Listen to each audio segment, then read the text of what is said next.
I'm sick of this shit. Bonjour, ni ganas nuk nindijnikas, ganojakaning nindonjaba, maingin nindoram.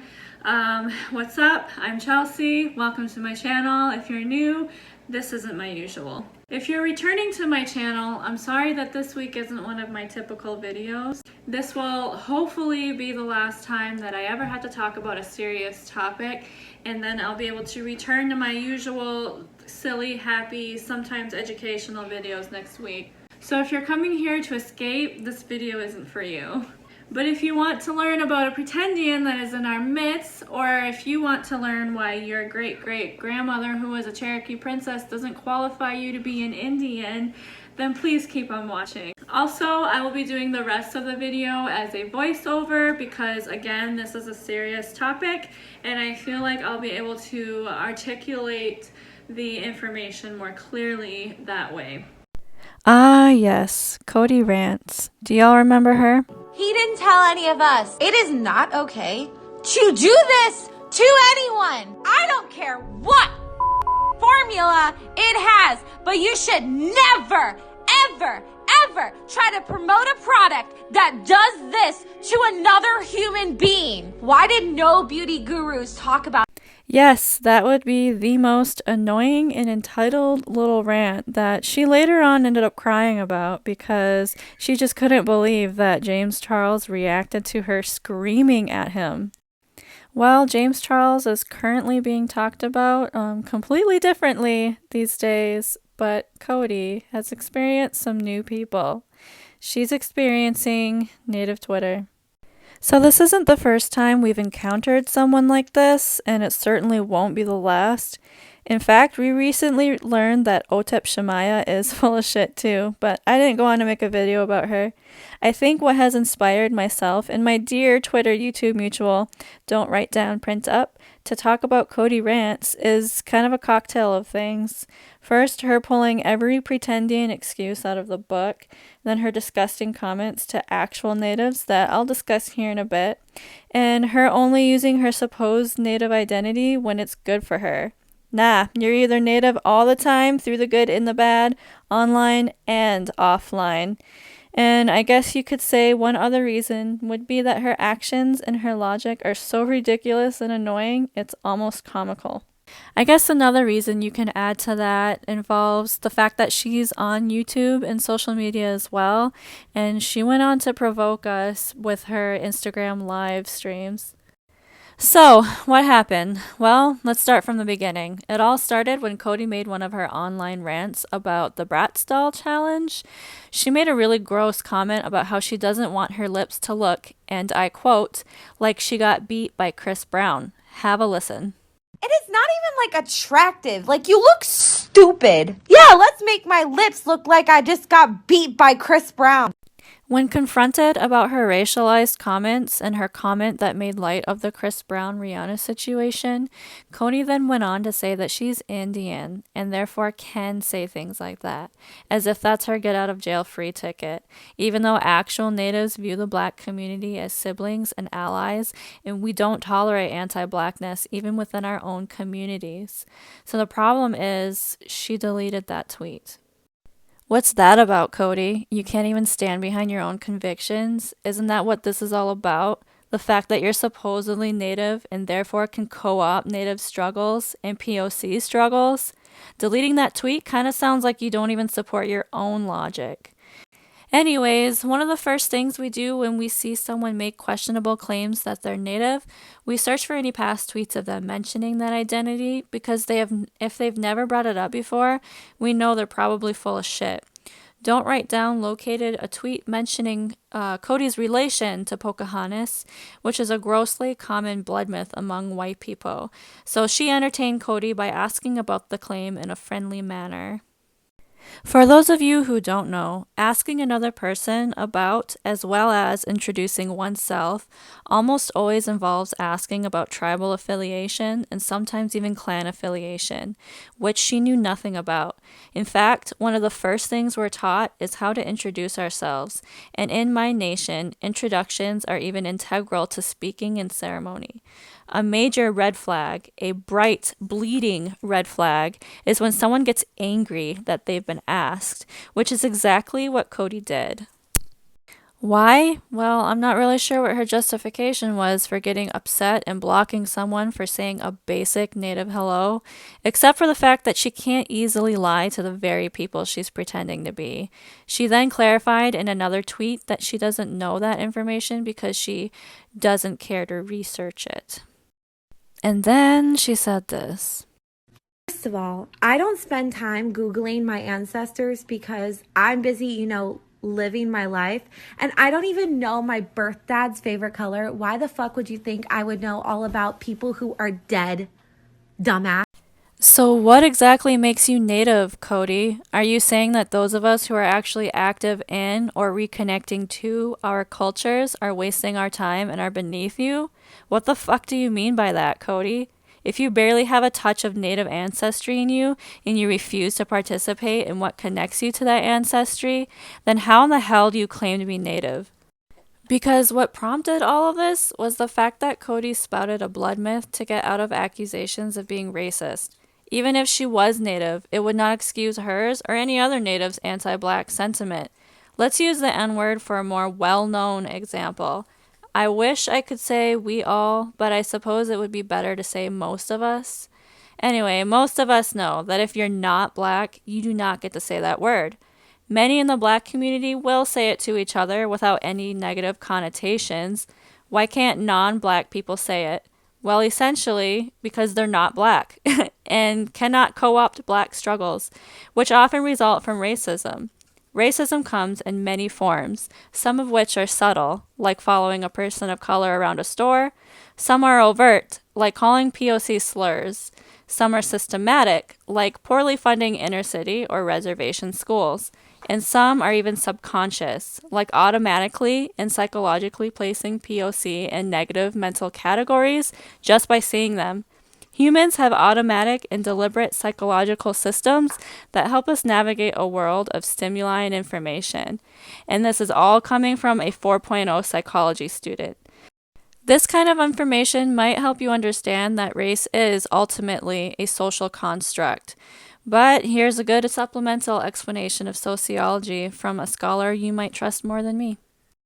So if we can stop thinking of these categories as these fixed entities, we'll get somewhere.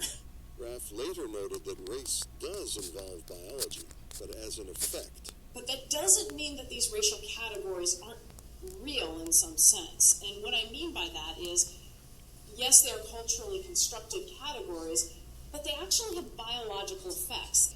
When we create the race, black or African American or whatever we're going to call it, we put people into that category regardless of their genetic background, right? So I always come back to this example. President Obama is just as much Irish as he is African, right? But we code him as black, right? When we do that, when we categorize and classify people, we actually can have biological effects. We know that stress levels in African Americans are chronically high because of racism, because of structural racism, these categories that we've created, right? That is biological, that's real. It may not be because of the genetic variants that they had, or there may be some complicated, interaction there, but these categories that we create, these social categories, have biological effects.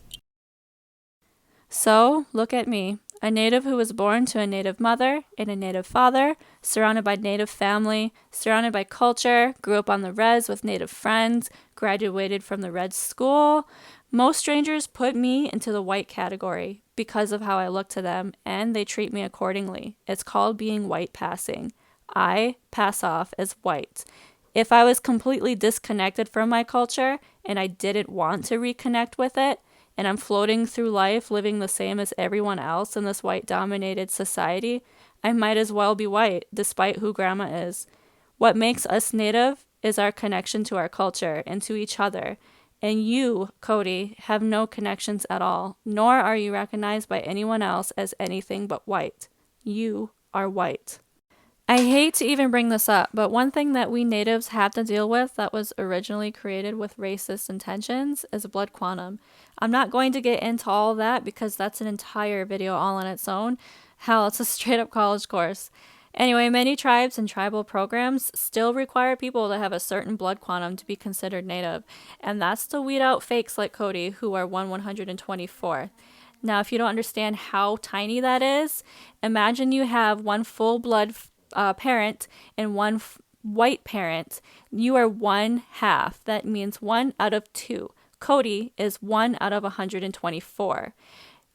Fakes also have no cultural connection or relation to any natives living today or listed on the early rolls. Her only supposed connection was alive 400 years ago.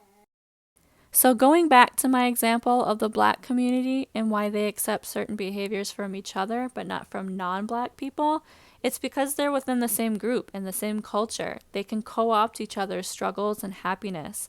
And that's just one example. The same goes for any other group, including Native Americans. What's unique for us is we have people like Cody who claim some unknown Native ancestor and act like that little piece of ambiguous and not socially obvious history somehow places them in the same category as those who know their identity and or are socially obvious as POC. And then to go and use it as an excuse to say shitty comments or gain notoriety in other discussions, even though such notoriety can only be fulfilled for people who actually have lived a native life. And that's just it. This gives us notoriety to speak on indigenous topics because we are indigenous 100% of the time, when it is good to be indigenous and when it is bad to be indigenous. Cody is apparently only indigenous when it is good, as you can tell because she only brings up her native identity when it helps her, but hasn't spoken a word on two topics that are some of the most important bad things natives are fighting for. Oh, and I should also point out that you will never hear a native person call themselves Indian unironically. I don't know why people are so up in arms that I'm Native American. Like, I'm also German and Irish. Well, now you know, Cody. We're sick of fakes. You weren't the first, and you won't be the last. So, of course, all these ideas around connection to culture and race as a social construction are probably new to her, or non-existent by the looks of it, because she really cares about that genealogist side of her story. My grandmother is a genealogist, and she has spent a really good chunk of her life researching our family. Like, she's been doing it pretty much my entire life when I'm almost 30. So, like, that's a long ass time. So she knows more about this than I do because I don't care. She then goes on to tweet about her love for science and grandparents having sexual relations. Cody, that's good and all that you're into the sciences, but you're forgetting one very important science, sociology. And that's her big reveal, that she's related to Matoaka, or commonly known as Pocahontas. Let's say race is not a social construct, that Native Americans are not deeply connected to our cultures. And yes, I speak that in plurality because we have vastly different cultures among the different tribes. So let's entertain an agreement with her that science and genealogy are the only important aspects of racial identity and break down her relation to Matoaka, or the lack thereof. Many of y'all know the Disney myth, but do you know the real story? By the way, I am not a part of Pocahontas' tribe. I am Ojibwe, so I apologize if I mispronounce any of the words to come, and any natives out there can check me in the comments. Feel free. Anyway, Pocahontas was a child born to Chief Powhatan and is of the Mattaponi and Pamunkey descent. According to John Smith, Pocahontas saved him from execution as portrayed in the movies. However, multiple historians, along with Virginia natives, dispute this, as the only person telling the story was Smith, years after the event allegedly took place. According to the true story of Pocahontas, The Other Side of History, Smith was never in danger of losing his life, and, I quote, his fears were either a figment of his own imagination or an embellishment to dramatize his narrative, end quote.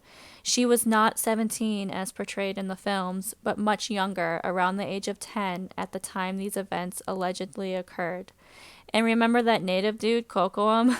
She was actually married to him willingly and lived with his tribe in order to protect her years after the supposed John Smith execution story. The exact opposite of what happened in the Disney movie. She also had a child with Kocoum before she was kidnapped that was named Little Kocoum, according to the sacred Mattaponi oral history. Pocahontas was kidnapped from her husband's tribe as a political prisoner and was married to John Rolfe and renamed Rebecca. Mattapony history is adamant that Thomas, her son, who was born out of wedlock, and that Thomas is not John Rolfe's child. Mattapony history claims that Thomas was the product of rape, and that they suspect that he is the son of Sir Thomas Dale. Thus explains why his name is Thomas and not John. This is seemingly backed up by the fact that Rolfe was the secretary of the colony at the time and did not record Thomas's birth. According to the true story of Pocahontas, this is odd that there is no record of his birth. It was Rolfe's job to do the census, yet he neglected to record the birth of his own son. We'll get back to that in a second. Pocahontas traveled with Rolfe to England and did not return alive, unlike the other Disney movies showing her going willingly and coming back home alive. Rolfe claimed that she died of smallpox and buried her in an English grave. Many suspect that Rolfe and other colonists had poisoned and murdered her. Mattapony oral history is adamant that she was poisoned and did not succumb to smallpox or TB as white scholars say she did. I mean, who contracts smallpox or TB and is gone within an hour? Either way, she never makes it back to the American colonies and becomes the first ever missing murdered indigenous woman. Cody, in an attempt to silence the Virginia natives and tribal genealogists coming forth with facts about how her claim to Pocahontas is not possible, posted a screenshot of a conversation with her grandmother.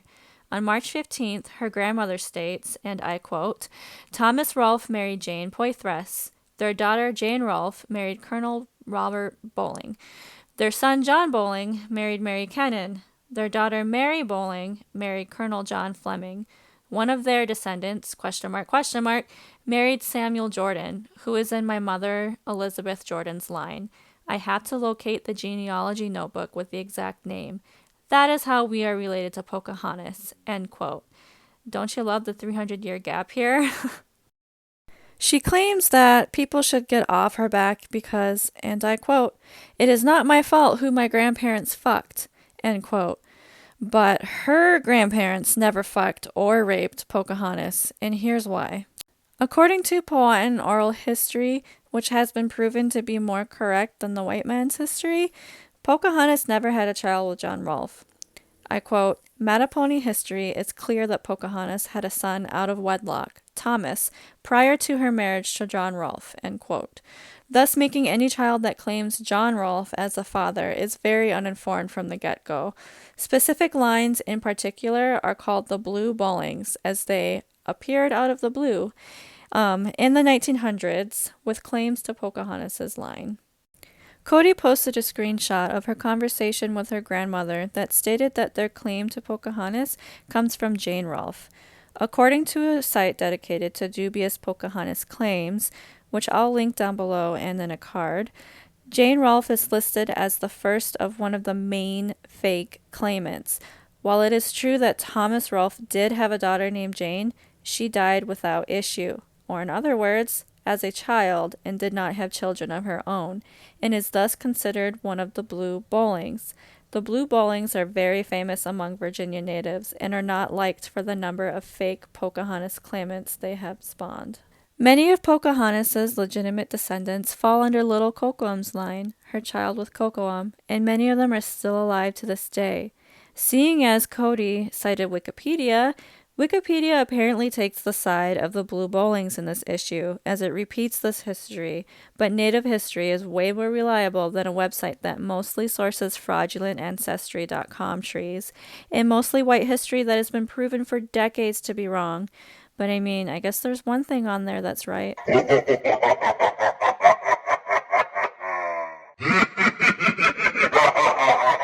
So it is factual that Cody may believe that she is related to Pocahontas. However, the proof is in the oral history, and the genealogical facts that Cody wants to believe are fake, just like many other white people that dispute Virginia natives' claims of their own ancestors. Even if Cody's claim to Pocahontas was real and did not come from a blue bowling, she would be 1/124th, which is super low, or even lower on the blood quantum scale, as her grandmother appears to miss a few generations in the screenshot. However, Most Virginia tribes do not rely on blood quantum and rely on someone being related to someone who was on the rolls after the beginning of the 20th century. For example, I come from an Ojibwe tribe in northern Michigan, and our enrollment depends on relation to someone who was on the Durant roll. Cody has admitted multiple times that she has no connection to these people, nor does she want to. And seeing as the tribe in question has about 300 members, it would easily be verified if she had a connection to them, which again has not been verified.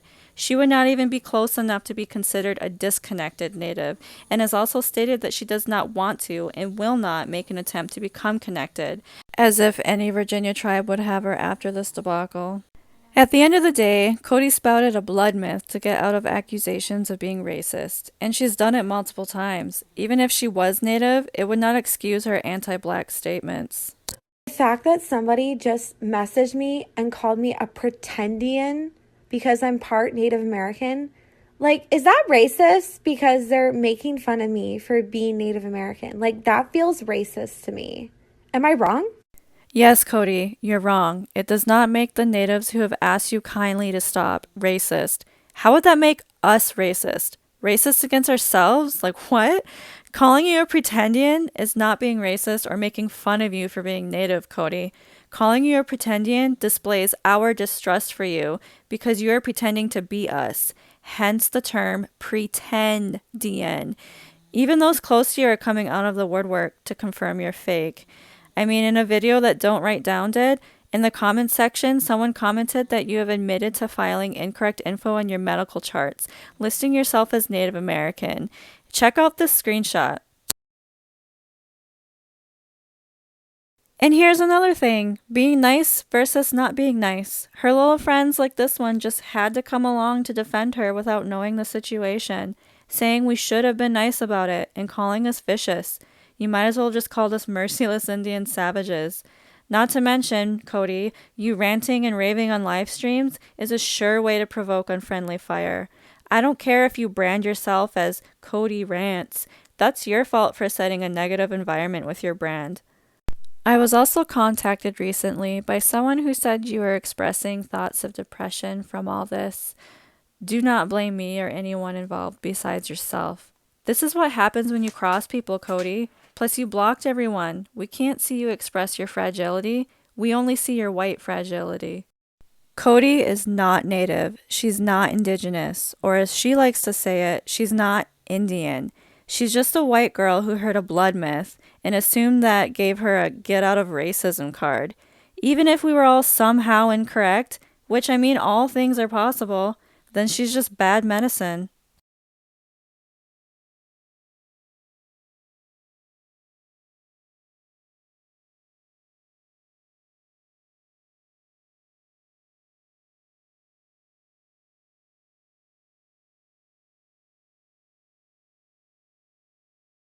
Whew.